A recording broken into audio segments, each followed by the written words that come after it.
Welcome to Canadian History 30. We're going to take a look at your next set of notes. We're concentrating on British and French hostilities.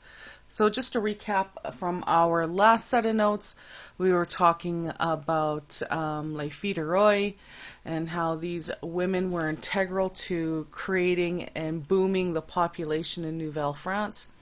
So now we are moving on to how things got in terms of the relationship between the French and the British when they came into contact to each other, where they were vying for control over the New World here in Canada. So during the time Nouvelle France was expanding its land base, Britain was also looking to intensify their fight for power and land in North America. So just a reminder, when we're talking about land was always equated to power. So the more land that you had, the more resources you can extract, the more your economy became stable and more money was coming into your country, and that meant that you would have more power. So the Treaty of Utrecht. So from 1701 to 1713, Britain and France were involved in the War of Spanish Succession in Europe. So hostilities between Britain and France happened in North America too. Even though things were happening across the ocean there, it became a big deal in North America as well. So in 1713, after signing the Treaty of Utrecht, which ended the Spanish Succession War in Europe, and also the fighting in North America, it changed the balance of power and the size of territory for Nouvelle France. So under the treaty, France surrendered possession of most of Newfoundland, except some fishing rights, and Hudson Bay and Acadia, and that all went to Britain. So I'm going to show you a picture that kind of shows what had happened. So here I don't know if you have these in your notes, but so for this particular picture, so all of this was considered Rupert's Land and available to anyone at that point in time, but now it's all part of Britain. Now this is all still Nouvelle France, but Nouvelle France lost a good chunk of Newfoundland and lost parts of Nova Scotia at that point in time. And these areas here are still disputed, so they weren't quite sure who had control over what at that point in time.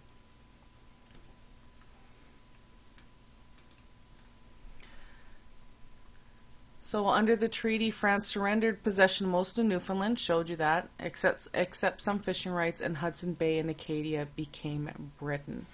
So expulsion of the Acadians. Now, this is a terrible story, and it's still, many of the descendants today, they still have some hard feelings towards the British because of this, but for the most part, it's part of their defining moment as who they are as Acadian people. So this settlement is composed mainly of French settlers. So it was part of the French Empire, but not part of Nouvelle France colony. It was settled earlier than Nouvelle France. So these French immigrants, they called themselves Acadians. So after the Treaty of Utrecht, Acadia was handed over to the Britons. And they didn't like that much, but they figured, well, as long as you leave us alone and let us do what we need to do, then we will be fine. So Acadians were told to switch their allegiance to Britain. So they took an oath of allegiance to recognize Britain as their new rulers, but guaranteed that they would not be called to war against France. So that was initially how it started. So if there was a war where they had to go against France, or where Britain had to go against France, the Acadians would not have to be called to war in order to support it. Now, those things changed later on. So in 1754, Governor Charles Lawrence didn't like this idea of neutrality during the times of war, so he demanded a new oath from the Acadians that guaranteed their service in times of war, including against France. And as you're going to see in Canadian history, that a war between Britain and France happened quite often. So the Acadians, they absolutely refused because they believed that if they had to go to war against France, they still had family over there, and they didn't want to pit, family members against family members. So they refused. So Governor Lawrence ordered on military expediency the mass expulsion of all Canadians from Nova Scotia in 1755. Homes and crops were destroyed by the British soldiers, so the Acadians had nothing to come back to. It was absolutely horrible. Entire homes, all their livestock, their winter stores, their crops, everything razed to the ground. So that way they could not come back to anything, that there would be nothing. And this so devastated the people. Now they became the Acadians, that they were now homeless, landless. So you've got a few questions here. You're going to do this as class discussion. So here, did Lawrence have the right to expel the Acadians? Why or why not? So I want you to take the time together to discuss why you think, or why you think not, that Lawrence had the right to expel the Acadian people. So why did the Acadians refuse to swear the new oath to Britain, the one that Charles Lawrence demanded of them? Why did they refuse to swear it? And then the next question, what do you think the Acadians should have done when they were told they had to leave their homes because they refused to swear that second oath of loyalty to Britain? And I'm going to turn the question back to you. What would you have done if you refused to swear that second oath of loyalty? What do you think your actions would have been? So I'll give you a moment here to pause to discuss these questions. Please make sure that whatever you discuss in class, that you write it down, so that way you all have the notes, because you can use these when it comes to your test times. So moving on. So from Acadian to Cajun, over a period of years from 1755 to 1762, approximately 8,000 of the 10,000 Acadians dispersed throughout the 13 colonies, the British Empire, and the east coast of the states to the south. Most found homes in Louisiana, far south, where a strong French presence still resides. Acadians eventually became Cajuns. You can hear the same type of sound in that name, Acadian Cajuns. And they continue to be a sizable portion of Louisiana's population. So I'm just going to pull up that picture again of how things changed. So here, because the Acadians were all around in this area, and then because they were given that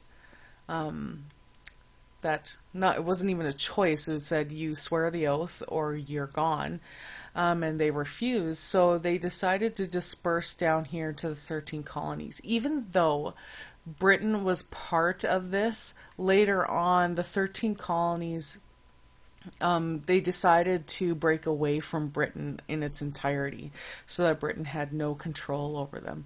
So many of the Acadians, they came down to here, but many of them dispersed all the way down to Louisiana, to where they started a new culture. Well, not necessarily new. Their culture evolved to fit their geography. So they became the Cajuns, who are still there. So many of the Cajun people who live in Louisiana area, they can still trace their genealogy all the way back to Nova Scotia. So final battles for control, 7 Years' War from 1756 to 1763. So once again, Britain and France were engaged in war, mid-1750s again. So the fight for supremacy. So once war was declared, France focused on winning the war in Europe and left its colonies on its own. So this is which would be considered the deciding factor, because France said, you know what, I'm not too worried about what's going on in North America. I am just worried about what's going on here in my own soil, because this is the main deal, this is the main game. And so they just abandoned them. So Britain did the exact opposite because, again, Britain had this idea that if we can gain supremacy over North America, then we gain all those resources, which again, stabilizes the economy, adds more money, and which equates to more power. So it concentrated all its efforts in the colonies of North America. So war around the Great Lake regions broke out over who owned what in that area. Nouvelle France said it had legal claim to the land around the Great Lakes because an early French explorer mapped it all, and they had forts bearing the plaque with the French coat of arms on it, and that would have been Samuel du Champlain who helped with that. So Britain wanted the land because they wanted to develop it. Their colonies were expanding rapidly, so they built their own forts in the same areas. So eventually, due to British colonies being better supplied with guns and ammunition than Nouvelle France, who relied on shipments from France, but remember, they abandoned them, the British were able to gain the upper hand during the 7 Years' War. So the British conquest of Quebec. So General James Wolfe came from England in 1759 with orders to conquer Nouvelle France. So he brought 180 ships carrying 15,000 soldiers. He also brought surgeons, ministers, wives, and children, and they meant to win and they meant to stay. They were better than prepared. So Wolfe set his sights on Quebec, and he attacked Quebec for 9 weeks. British troops, they burned homes, churches, and businesses. They weren't too worried about who it was, where it happened, that type of thing. They were out to win, and they pulled every trick in the book in order to do that. So livestock and farms were completely destroyed. Wolfe planned to attack against the French general, Louis-Joseph Montcalm. And when it finally happened, it took place on the Battle of the Plains of Abraham. The Battle of the Plains of Abraham was an incredibly historic and famous battle between the French and British here in Canada. So the final attack happened September 13, 1759 by Wolfe's men. Stationed, it says 30 here, but it was actually 50 meters below the cliffs outside the Quebec colony. So in the dark, they scaled the treacherous cliffs and positioned themselves in a field called the Plains of Abraham. So I'm just going to show you a picture, what that looks like. So here we've got Quebec. Here's Quebec itself during that time. So this is the city, and it says here Quebec was defended against an assault from the St. Lawrence being here. But the British believed its landward fortifications were incomplete and vulnerable. So if troops could get into place quickly, they would be able to storm the defenses before the French had time to react. So this is the first part, and then we're moving here to point 2, where it says the Foulon. The first wave of British boats landed further down the river than anticipated, and Colonel William Howe, leading the light infantry, has to improvise. Under the leadership, 3 companies of light infantry climb the steep cliff and get behind French defenses at the top of the cliff. So here the British boats are coming down the St. Lawrence River, and in all honesty, they didn't really notice that the Britons were coming because all of Montcalm's army was outside of the city of Quebec. He was actually way up here in Beauport, and so he had no idea that these British boats were on their way. So all the Britons, they land here, they climb 50-meter cliffs, and then they take this little tiny treacherous cliff road so that way they can get to this area. So the narrow cliff road is the bulk of the army, so they takes the narrow and steep road up the cliff to reach the top. No horses are brought with the army, but a pair of brass 6-pounders is manhandled up the road. So they're brought all the way up. So the red represents the British troops. So the British, they line up. Although wary of the possible approach of French troops from the rear, Wolfe gets his men into position on the Plains of Abraham. From there, they can clearly see the city below them, but they can also see that the French landward defenses are, in fact, complete. So their prediction was incorrect. So here, this is quite a ways up higher here than it is here. This is a lot lower. So the Marquis de Montcalm, so Louis Joseph Montcalm, who had been based at Beauport, way over here, hurries his men to meet the British threat. He slightly outnumbers Wolfe's army and can also expect reinforcements on Cap Rouge at any moment. The only thing is, because he's way over here with his forces doing some sort of exercises, who knows, Montcalm has to get all of his troops back here to defend Quebec City. So they book it. They march extremely hard so that they can get here and line up to be ready to defend the city. So displaying, where we are, number 6, it says, aware that more French troops might arrive, Howe and the light infantry deploy to the rear of the British army, hoping to slow down any such reinforcements or at least warn the main army of their approach. So part of the British troops are over here, making sure that no one else sneaks up on them.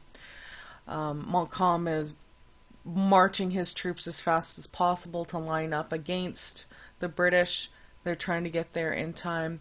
He lines up the French. Montcalm lines up his men up against the British, but rather than waiting his reinforcements, he makes the rash decision to attack. His 2 central battalions are formed up in a column, intending to smash through the British center. Well, something that's not mentioned here is that because Montcalm was here in Beauport, and he marched all his men all the way here and just really booked it as fast as they could, his men were completely exhausted. They had already been doing exercises over here, military exercises over here in Beauport, and then as they had to really move quickly in order to defend the city, their energy was already expended. They didn't have anything left to give. So now we've got, displaying tremendous discipline, the 2 British regiments in the center of Wolfe's battle line wait until the French are within 20 yards before unleashing a single devastating volley. In that moment, Quebec is effectively captured. So here, Quebec tried their best to, I guess, surprise Wolfe's army over here and tried to smash through the middle. And they did outnumber the British, but the thing is, the French were completely exhausted. They didn't have anything left to give. And Wolfe was completely prepared for any situation. And he was so much more organized than Montcalm's men. So they beat and passed through the line, and they basically, in one volley, took over the French army and then took over Quebec City. So we're going to switch back to your notes here. So just a reminder, this is supposed to say 50, not 30. So Montcalm, not knowing Wolfe's plan, had all his troops positioned just outside of Quebec, well away from the Plains of Abraham. So Montcalm finally heard that the British were on the verge of attacking Quebec's walls, and he desperately marched his troops back to Quebec, and they arrived exhausted. By morning, both generals were dead, but France lost to Britain and then lost the Quebec colony. The British troops didn't cease there. Remember, their whole plan was to conquer all of the French colonies. So they moved their way to Montreal, and Montreal, knowing that they had nothing to fight back with, they had nothing. So they just admitted defeat, that capitulated, defeat in September 8th, 1760. They signed the article of capitulation. They surrendered Nouvelle France without a fight to Britain. And the French colonists in Nouvelle France, they felt that the country of French totally abandoned them. And because they received little to no support from their home country. Because remember, France wasn't worried about their North American colonies. They just worried about the mainland. But Britain was all about gaining all of that extra resources, gaining all of these colonies, because the more land meant more power. So after the 7 Years' War ended with the signing of the Treaty of Paris in 1763. So Nouvelle France is now officially British territory, except for 2 islands off of Newfoundland, Saint Pierre and Miquelon. So this is still the same way today. So if we take a look at our little map here, so here's with the Treaty of Paris now. Now all of this belongs to Britain territory. So the dark pink and the light pink, all this is Louisiana now, or becomes part of Spain. But there's two teeny weeny little islands just off of Newfoundland, and they belong to France, and they still belong to France. In order for you to even go to those two teeny weeny little islands off of Newfoundland, you have to have a passport because you are literally entering another country. And because these two little islands that belong to France, that means that there's part of the waters around Newfoundland actually belong to France too, so they have fishing rights there. So it's quite interesting how we have another country that's just off of our shores here in Newfoundland, and we quite often forget about them. But it is entering a different country. There's definitely a very strong French culture that's there, and like not necessarily Quebecois French, but like Parisian French culture that's there. So for the First Nations people, this was a dramatic change in relationships with the European colonies. Some First Nation groups decided to ally themselves with either the French or the British during the wars, based upon what they thought was in their best interest. It wasn't because they had any loyalty to one or the other. It was basically if they thought the British was going to win, they allied with them. If they thought the French was going to win, they allied with them. They allied with whoever was going to help them out in the future. So with British in control, First Nations lost strategic bargaining positions during trade, because remember they were trading with the French at the beginning. Those coureurs de bois, the ones that, helped them do all of the trading. They mainly had friendly business-like relationships with the French, and they liked those relationships. But unfortunately, with the British taking over the fur trade, the British, they wanted to change everything, and so those relationships weren't good. They were actually quite negative at the very beginning. So now with British control, more newcomers flowed into the country and began pushing First Nations people out of their traditional territories.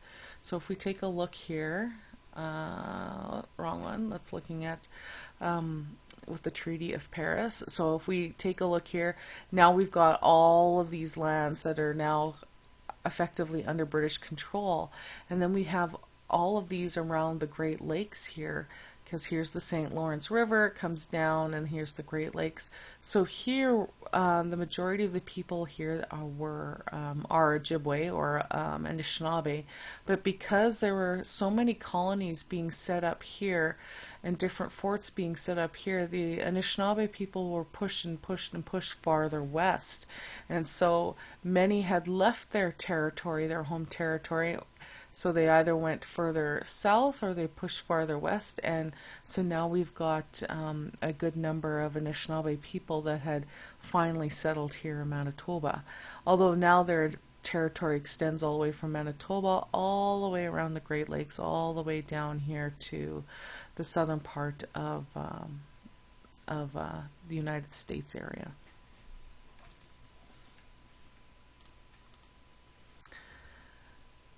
So now you've got two questions. They're on your forms. If you wish to answer them in your notebook, that's totally fine. But you still need to complete them and make sure that they're handed in. So make sure that it has the title, British-French Hostilities Journal, Recall, Reflect, Respond. Number one, why is the fur trade historically significant for Canada? I want you to answer these in complete sentences. And then number two, why would the British conquest, the takeover of Quebec, be considered one of the most important battles to take place on Canadian soil? So how might different groups of people have different viewpoints on this historic event? So for example, how would the French colonists of Nouvelle-France view it? How would the First Nations view it? How would the British colonists view it? I want you to give me what you think those 3 points of view would be, again in complete sentences. So this journal is due for tomorrow, and I will talk to you then.